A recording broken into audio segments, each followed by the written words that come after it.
Hello everyone, welcome to Dexter cam. आज हम लोग बात करने जा रहे हैं एनसीईआरटी के रीडिंग टिप्स के बारे में। 2025 जेई मेंस के जनवरी अटेम्प्ट में अब 40 दिन बचे हैं, तो तुम लोगों ने काफ़ी लोगों ने एनसीईआरटी पूरी पढ़ के रखी होगी और अच्छे से मास्टर कर लिया होगा। लेकिन ये लास्ट में टिप्स हैं जिससे एनसीईआरटी को और इम्प्रूव किया जा सकता है, और जिन्होंने नहीं पढ़ी उन्हें तो कम से कम बेयर मिनिमम जितना बता रहा हूँ उतना तो करना ही पड़ेगा।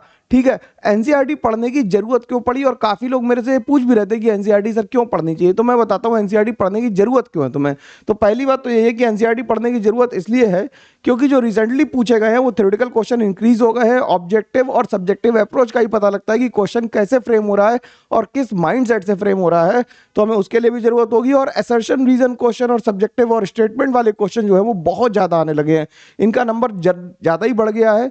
तो हमें जितनी एनसीईआरटी पढ़ी होगी, डायरेक्ट क्वेश्चंस आए हैं एनसीईआरटी से, तो जितनी एनसीईआरटी तुम्हें ज्यादा याद होगी उतने ये सवाल करने में आसानी होगी। असर्शन रीजन में ज्यादातर लोगों को दिक्कत आती है। कमेंट करके जरूर बताना नीचे कि ऐसी दिक्कत आती है या नहीं आती है। बिल्कुल आती है, मैं जानता हूं आती है, फिर भी तुम लोग कमेंट करके बताओगे तो अच्छा लगेगा। और जब हम रीडिंग पैराग्राफ की बात करें तो रीडिंग पैराग्राफ मान लो कॉम्प्रहेंशन टाइप क्वेश्चन आया है, या फिर एक क्वेश्चन ऐसा है जिनमें 5 लाइन लिखी है, तो हमारे साथ होता क्या है कि हम ऊपर वाली लाइन पढ़ते हैं तो नीचे वाली भूल जाते हैं, नीचे वाली पढ़ते हैं तो ऊपर वाली भूल जाते हैं, और इस चक्कर में सवाल हमसे नहीं बन पाता। क्यों? क्योंकि हमारी रीडिंग स्किल जो है वो बहुत कम है। ठीक है, तो एनसीईआरटी पढ़ने से तुम्हें थोड़ी सी सब्जेक्टिविटी का अंदाजा लग जाएगा। और पढ़ने कौन कौन से चैप्टर्स हैं, अब ये तो बात हो गई कि क्यों पढ़ने हैं और पढ़ने कौन कौन से चैप्टर हैं। तो hydrogen, S block, P block, D and F block, biomolecules, ये तो पूरे पूरे पढ़ने हैं। पीरियोडिक प्रॉपर्टीज पूरी पूरी पढ़नी है। ये चैप्टर्स पूरे पूरे पढ़ने हैं।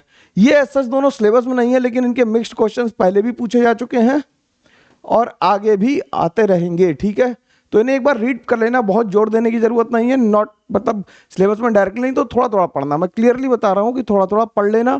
और अगर तुम्हारे पास एनसीईआरटी के ये वाले चैप्टर्स नहीं है, क्योंकि नई वाली एनसीईआरटी में ये गायब है, तो पुरानी वाली एनसीईआरटी डाउनलोड करके वहां से ये पढ़ लेना जरूर। ठीक, पी ब्लॉक और डी एंड एफ ब्लॉक मैंने यूट्यूब पे करा रखा है, यूट्यूब पे मैंने कर रखा है। मिनिमम उतना करना है और एनसीईआरटी भी करनी है। एनसीईआरटी की एक एक लाइन पढ़ लोगे तो बहुत फायदा रहेगा, लाइन बाय लाइन पढ़ना। ठीक, तो बहुत फायदा मिलेगा। बायोमोलिक्यूल्स में भी एनसीईआरटी के खासकर जो लास्ट में टेबल बनी है वो भी विटामिन और विटामिन की, मिनरल्स की कमी से होने वाले रोगों और उनके वाली टेबल भी जरूर पढ़नी है। ठीक है, इलेक्ट्रोकेमिस्ट्री में बैटरीज का पोर्शन, सारी बैटरीज तुम्हें पता होनी चाहिए। लेड स्टोरेज बैटरी जिसमें सबसे ज्यादा इंपॉर्टेंट है वो तुम्हें एकदम अच्छे से पता होनी चाहिए उसके बारे में।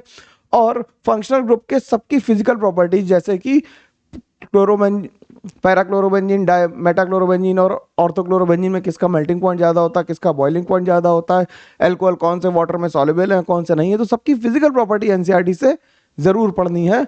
और उसके बाद पीरियोडिसिटी तो पूरा पढ़ना ही पढ़ना है। डी एंड एफ भाई जरूरी है ज़्यादा, पी ब्लॉक से ज़्यादा जरूरी डी एंड एफ है। डी एंड एफ को ज़्यादा पढ़ने की जरूरत है। ठीक है, अब ये चैप्टर्स करने हैं, मैंने लिस्ट दे दी है पूरी। इन्हें पक्का करके मेरे को अपडेट देना कि सर ये चैप्टर्स पूरे हैं या नहीं, कमेंट करके जरूर बताना।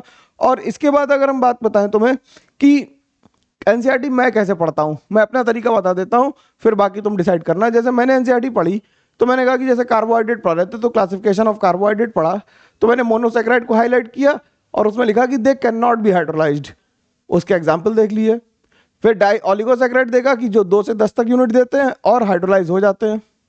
ठीक, पॉलीसैकेराइड्स के एग्जांपल्स जो जरूरी थे वो याद कर लिए, मैंने इंपॉर्टेंट यहाँ पे लिख भी दिया है। तो इस तरह से जब तुम इंपॉर्टेंट लिख लोगे और दोबारा कभी एनसीईआरटी पे जाओगे तो तुम्हें पूरी पूरी लाइनें नहीं पढ़नी पड़ेंगी और पूरी इंग्लिश पढ़ने की जरूरत नहीं है, काम की बात पढ़नी है। जैसे मैंने ये लिखा है कि all those carbohydrate which reduces Fehling solution and Tollens reagent are referred as reducing sugars, और जो नहीं करते उन्हें नॉन रिड्यूसिंग शुगर कहते हैं। इनके एग्जाम्पल्स भी तुम्हें एनसीईआरटी में बाकायदा लिखे हुए मिल जाएंगे और नोट्स भी हैं, मैंने पढ़ा भी रखा है, सब कुछ है।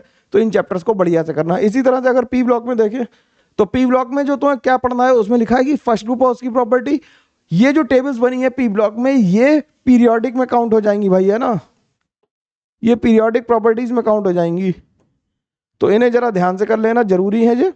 ठीक, जैसे मेल्टिंग पॉइंट, बॉइलिंग पॉइंट, सबका ऑर्डर, और स्टेबिलिटी ऑफ हाइड्राइड ऊपर से नीचे आने पे क्या होती है, कम होती है, और बेसिसिटी भी क्या होती है, ऊपर से नीचे आने पे कम होती है। कैसे कम होती है इस बारे में ज़्यादा डिस्कशन नहीं, क्या होता है ये तुम्हें पता होना चाहिए।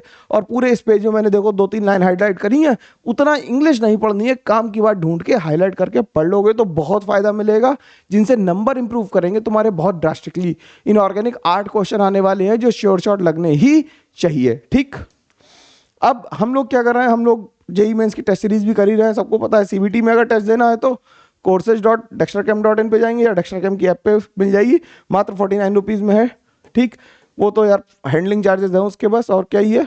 और फ्री क्वेश्चन का पीडीएफ अपलोड हो रहा है हर फ्राइडे को, उसकी एनालिसिस भी फ्राइडे को ही अपलोड हो रही है, और वीडियो सोल्यूशन जो आ रहा है वो सैटरडे को आ जा रहा है। तो वही सेम टेस्ट सीरीज वहाँ पे भी अवेलेबल है। तो तुम्हारे नंबर बढ़ाने के लिए कुछ भी करेंगे और सब कुछ करेंगे। ठीक है, मैं तो किसी भी हद तक जा सकता हूँ, तुम कहाँ तक आ सकते हो इसकी बात है।